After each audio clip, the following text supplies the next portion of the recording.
saksikan. Saksikan terus. Ngobarman. Ngobarman.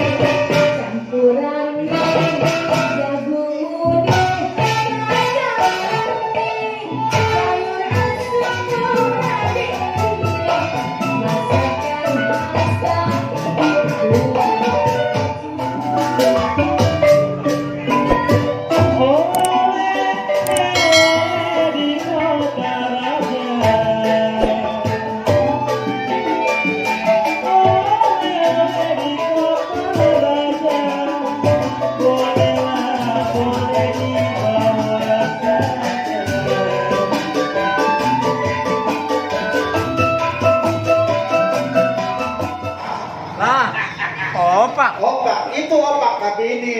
Oh itu namanya ini Wah, coba periksa. ini namanya makanan luar negeri. Nah, Ini biskuit. opak itu. Opak itu. Wah, itu opak tapi ini Wandi. Ini dua opak. Nah ini nih. Nah, ini lain nih kali Ini ini. makanan orang. Iya. Prancis. Ini kue apa nih? Ini pizza. Oh, gak opak juga. Gak opak. Tiga isinya opak mulu. Saya sembako dapetnya terigu, sagu, saya bikin opak. Biar ada hasilnya. Iya, biar kelihatan lebaran bikin kue. Iya. Jadi yang bisa saya bikin opak mulu. Iya. Kalau anak saya bibirnya udah ledes. Makan terigu mulu bener kagak ledes. Opak doang ya. Aduh. Jadi kalau lebaran Betawi makanannya khasnya itu ya? Ya orang-orang mah lebaran Betawi ciri khasnya dodol, uli, tape, Iya. rengginang. Nah berhubung ya paham dah. Iya. Jadi tinggal opak doang. Iya. Ya Pak, Bang, Iya. ini salam-salam Bang tuh Bang. Salam-salam dari siapa aja, Bang? Mana dia? Banyak. Ada salam-salam. Iya, ada tadi saya lihat ada Bang Erik. Iya. Iya. Ada Bang Erik, ada Bang Nijar tuh. Halo, assalamualaikum sahabat Ngobarman berakses di rumah. Saya menyambung kami. Kita akan kebetulan berkunjung ke Sanggar Margasari Katedral. Di sini kita di Sang Udin di sini salah satu ketua Sanggar Margasari Katedral sedang mengadakan kangen manjat karena udah lebih dari 3-4 bulan ini kita nggak manjat-manjat ya Pak ya. Benar. Oke. Untuk pertama karena Pak Udin yang ketua rumah, kita akan tanya perihal beliau tentang pengalamannya kan. Selama ini dari nol dia berkesenian, bagaimana sampai bisa mendirikan sebuah sanggar dan berhasil dan selalu mendapatkan penghargaannya, ya Bang ya. Boleh kita sedikit buat teman-teman di rumah. Iya, terima kasih Bang. Ya, saya cerita dulu Sanggar Margasari ini katanya sudah ada sejak tahun 1937. Wah, udah lama tuh Bang. Ya, jadi Bapak Katrin udah bikin sanggar itu tapi sebelum tahun 37 ada namanya Pak Piken, terus Pak Koboy, kita Bapak yang udah bikin duluan sanggar ini. Jadi nggak tahu tanggal berdirinya juga kita nggak tahu karena cerita Bapak sebelum dia ada 2 orang, dia ingat ada 2 orang. Terus habis itu Berarti turun temurun ya. iya turun temurun. Habis itu baru Bapak Katrin dari tahun tadi 1937 sampai sekitar tahun 80-an lah, gitu, sampai 80-an dari tahun puluhan baru ke abang saya, Bang Supri Katrin. Dan sekitar tahun 2005 kalau nggak salah baru saya. Abang sendiri belajar musik itu apa memang dari orang tua dari kecil itu diajarkan apa belajar di tempat lain apa gimana? Ya terus terang aja saya banyak belajar musik, khususnya musik topeng, musik topeng dari almarhum Bapak Haji Pisamihun. Jadi saya bareng Bang Andi dulu. Oh, iya. Nah, Bang Andi tuh di atas saya sebetulnya. Senior saya dulu. Saya masih segini, Bang Andi udah segini. Wow. Nah sekarang saya udah tua, Bang Andi masih segini. Berarti awet tua. Nah, jadi gitu, saya banyak belajar dari para senior saya, terutama Bang Andi, dulu ada Bang Amung, ada Bang Agus, terus ada Bang Tom yang paling banyak ngajarin saya, ya, ada Bang Atin termasuknya, ada Bu Kartini, gitu. Belajar tentang kesenian topeng, gitu. Belajar, gitu, kayak gendang maupun musik maupun tarinya, banyak belajar dari beliau. Nah, tahu musik gambang kromong dulu juga di Ratna Sari, Bang Andi ya. Waktu itu kita belajar sama almarhum Cang Saman ya. Dia kita mengenal musik gambang kromong. Terus alhamdulillah kita mulai belajar. Bang Andi belajar kromong, ingat kita bareng. Saya belajar gendang, Bang Andi belajar kromong gitu. Itu banyak dari Cang Saman ya. Gitu. Iya, makanya kemarin kan ketemu Bang Atin juga, Bang Atin juga cerita gitu ya. Jadi ada perkembangan di mana seni topeng ini kan beda dengan gambang kromong. Nah, di satu sisi saat itu dicoba dikolaborasikan antara gambang kromong dengan topeng. Itu kisahnya gimana Bang Atin? Boleh cerita? Ya mungkin kalau saya kebetulan memang gambang kromong itu cuma hanya sekedar tuntutan dari kebutuhan.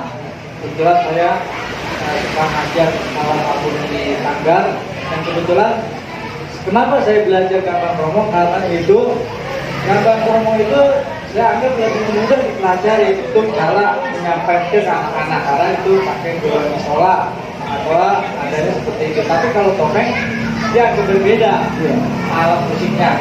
Nah, kenapa saya mempelajari, dalam arti saya bukan serahkan untuk bertanya, tapi tuntutan karena saya harus bisa, tapi sekedar saya bisa, setidaknya saya mengenal dengan lagu gambang kromong, misalnya lagu yang ayo dulu gitu, atau sini kuning, atau yang harus saya pelajari, itu kebutuhan. Tapi basicnya sebetulnya topeng. Oh, betul kata Bang Udin, karena memang saya dulunya memang belajar topeng, saya bukannya senior. Memang diantaranya saya senior, mungkin makan garamnya lebih duluan, tapi ini saya diantaranya untuk Bang Udin paling nilainya paling 5 kali itu berkesenian belajarnya. Tapi saya ya sekedar hanya bisa aja, ini tahu, ngerti, enggak, tapi spesialis sebetulnya saya kurang begitu memahami tentang perjuangan gambang kromong, topeng itu sebetulnya enggak, saya pelengkap. Karena di zaman saya itu kan belajarnya beda dengan di zaman sekarang, ada pelatihan, ada di orang-orang tua dulu harus bisa. Tapi kan dulu di zaman saya tahun 73 belajar itu dari panggung ke panggung itu. Jadi menurut saya nggak salahnya saya mempelajari gambang kromong, saya transfer ke anak-anak saya, walaupun saya tidak bisa seperti misalnya Biar Marsal untuk di gambang kromong bahan itu hati, tapi saya nggak salahnya saya bisa, karena itu saya merasa masih orang Betawi, dan tanggung jawab saya salah satunya saya kan melestarikan budaya kita. Mungkin itu harapan saya karena sekarang itu jangan belajar tapi tahu sejarahnya dulu, Filosofinya paling baik. Ya, sejarah topeng bagaimana, asal usulnya dari siapa, gambang kromongnya itu siapa, seniornya pendahulunya siapa, itu tahu. Jadi kita tidak luput ya sejarah-sejarah itu sendiri. Ya, istilahnya Ya, ini aja. ada. Mungkin itu dari saya. Nah, untuk prestasi yang selama ini kan pasti punya harapan ya Bang. Namanya sebuah sanggar, apalagi Abang sebagai pimpinan sanggar Margasari Pacu Putra ini pasti dong punya impian buat anak-anak, buat anak murid ya Bang. Apa sih impian Abang yang belum tercapai? Selama ini kan prestasi kayak pernah ikut festival Tabu Ramadan tuh ya. Seharus juara 1 tuh ya. Juara satu. Juara 1 kan juara. Kan abang yang hubungin saya itu. Juara 1 ya. Terus belum lagi parade tari, parade lagu ya kan. Pengalamannya banyak Bang. Kira-kira apa sih yang belum tercapai gitu dari Margasari Pacu Putra ini? Alhamdulillah ya tadi prestasi-prestasi yang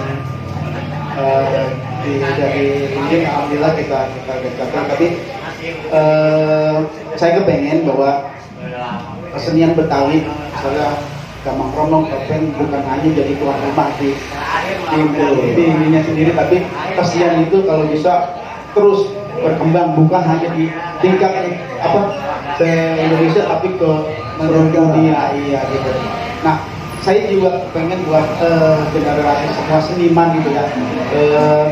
Dulu zaman dulu kan seniman itu di kampung ya dipandang ya apa sih seniman, apa sih panjang gitu. Nah, saya pengen berubah itu gitu. Jadi bahwa jadi seniman tuh enggak apa yang orang selama ini lecehkan, bahwa seniman itu juga manusia, artinya berkesenian itu juga bisa menghidupkan salah satu kehidupan keluarga. Misalnya saya, orang tua saya aja dibesarin sama orang tua saya di sini, dia dari sini.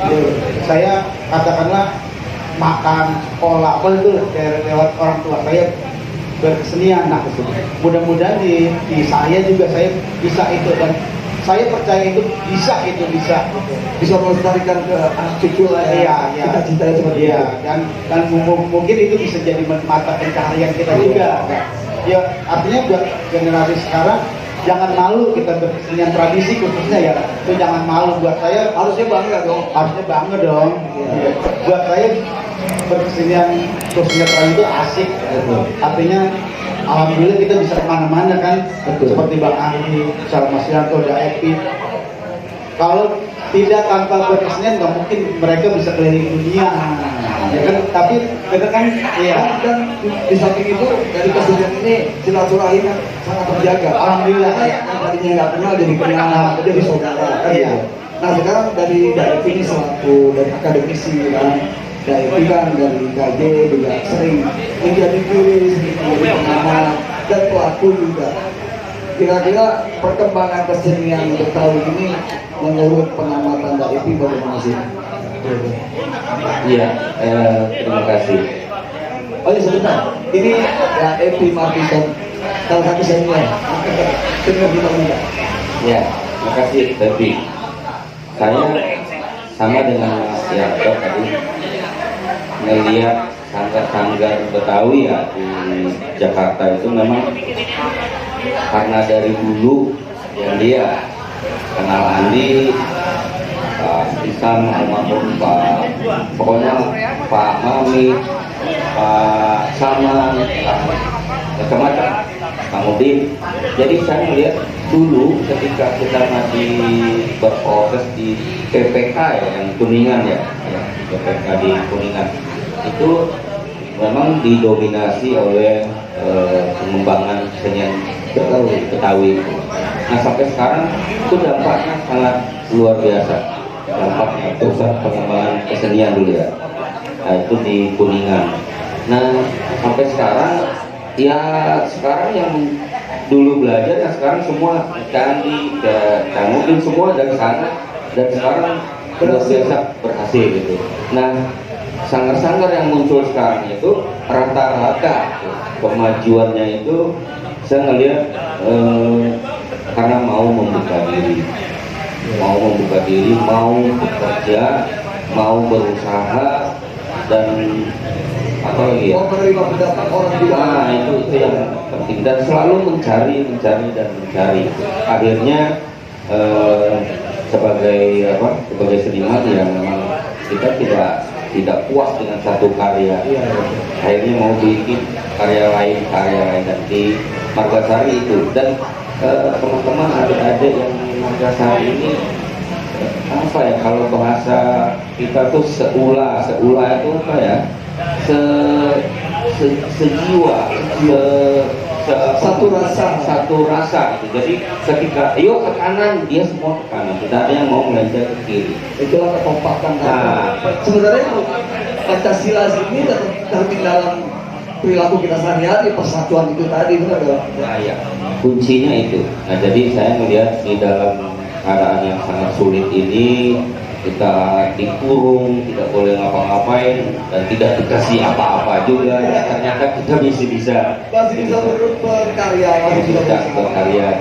Dan selama kita dikurung dan terkurung ini, rata-rata saya bangga, seniman makin dikurung, makin disiksa, makin ada aja.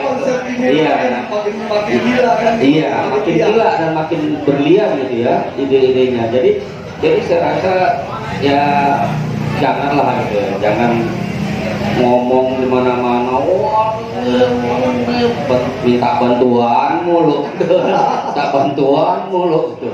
Nah sementara kita ya di Margasari selama diam di rumah saja, anak-anak ada yang terdidik gitu, jadi pemain yang bagus, pengrawit yang bagus, dan mudah-mudahan ini mereka akan menjadi generasi yang akan terus menerus melanjutkan ke yang generasi berikutnya gitu. Mungkin buat Kang Udin, kebetulan kan Kang Udin juga membuat karya-karya lagu kan.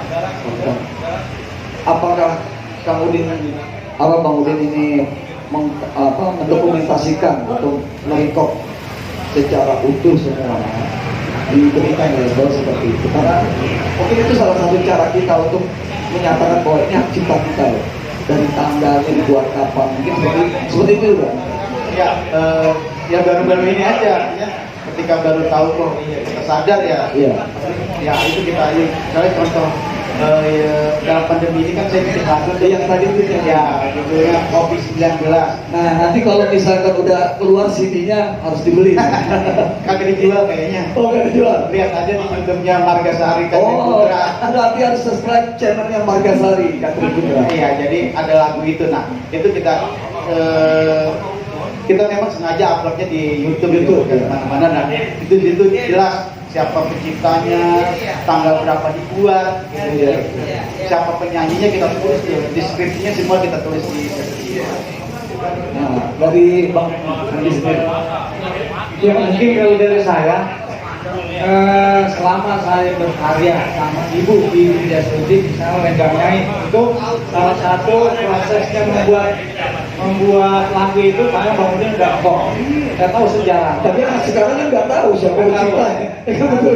Atau buat Abang Sari terinspirasi dari Pak Jantung atau gerak topeng atau musik topeng.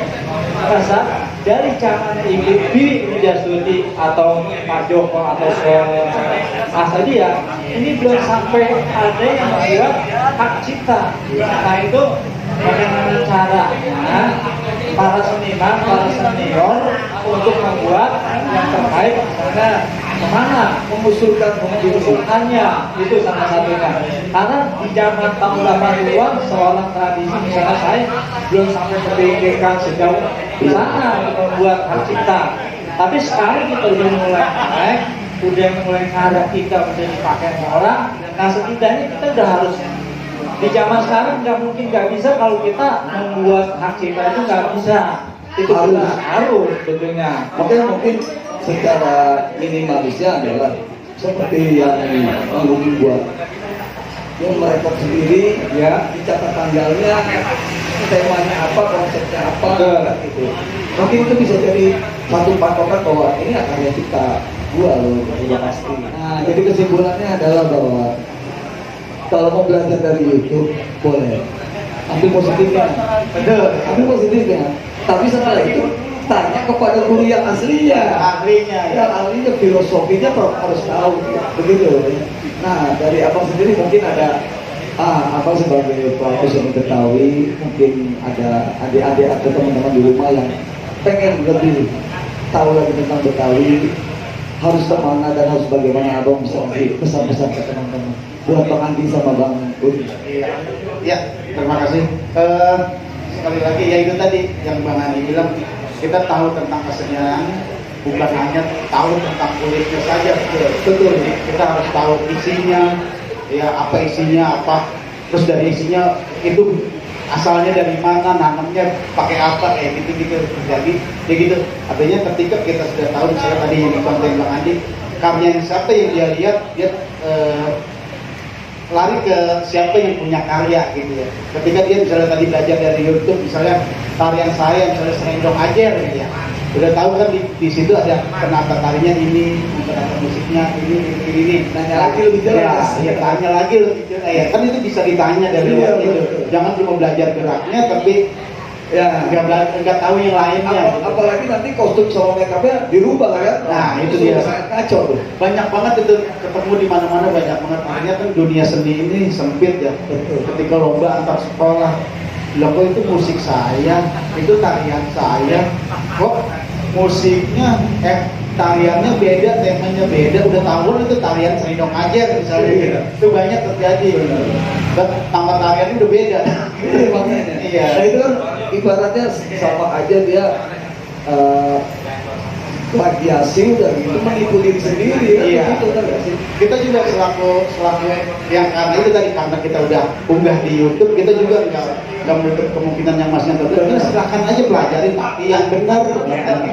Jangan yang layaturan. Iya, jadi yang benar penggeraknya benar, terus kostumnya benar. Gitu. Juga kita nggak marah tadi Mas Yanto bilang kayak itu biar jadi ladang ibadah kita. Pahala buat kita. Iya, tapi pelajarannya yang benar, gitu. bukan asal jeplak aja. Gitu.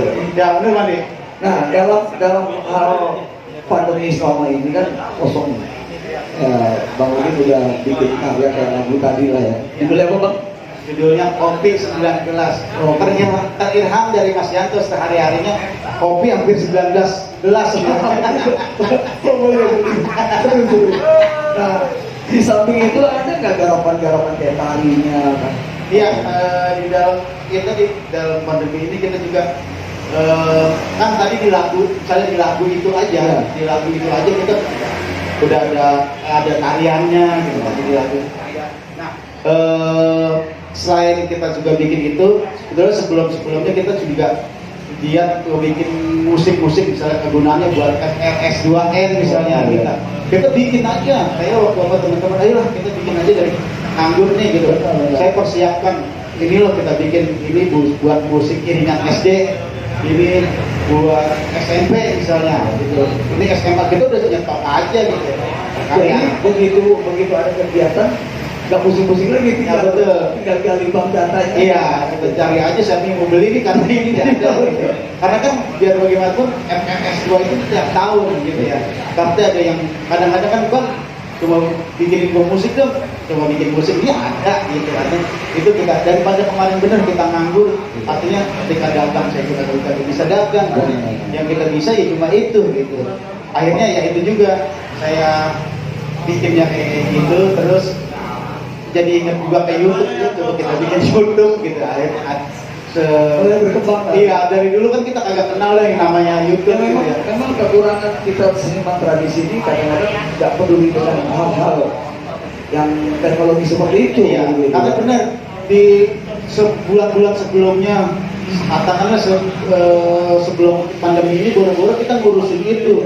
Kadang-kadang pulang aja kita rumah itu cuma buat tempat singgah kadang-kadang gitu. Iya, alhamdulillah kan kita artinya dengan kita berkesenian alhamdulillah, tapi ketika kita gitu apa yang kita bisa perbuat gitu dan akhirnya ya udah itu saya mungkin Warga Sari Kati Putra Bang Andi juga ya udah daripada kita nganggur kita tidak bisa berbuat apa-apa ya nanti itu tadi yang kita tampilkan itu adalah kan kayak Bang Andi ya saya sering nonton YouTube-nya dia yang kita tampilkan misalnya tentang perjalanan Bang Andi jadi seniman, itu kan bermanfaat kan obrolan kita tadi nih, obrolan kita ini kan bermanfaat buat saya itu bermanfaat bagi kita, bermanfaat bagi di rumah, itu sungguh bermanfaat tapi kayak channelnya Bang Andi gitu. Makanya alhamdulillah hari ini aku diajak sama Mas Yanto ada undangan di Marga Sari Kati Putra. Oh kebetulan banget karena ternyata orang-orang yang mau gue interview ada di semua di sini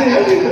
Jadi sekali dayung 2-3 pulau terlampau. Kalau apa minum air apa katanya?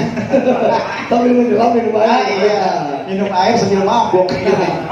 Buat adik-adik di rumah yang pengen tahu lagi detail tentang kesenian Betawi atau bertanya-tanya tentang dunia seni tradisi dan seni budaya Indonesia, kita akan cantumkan IG-nya sama YouTube-nya abang-abang di sini. Ya.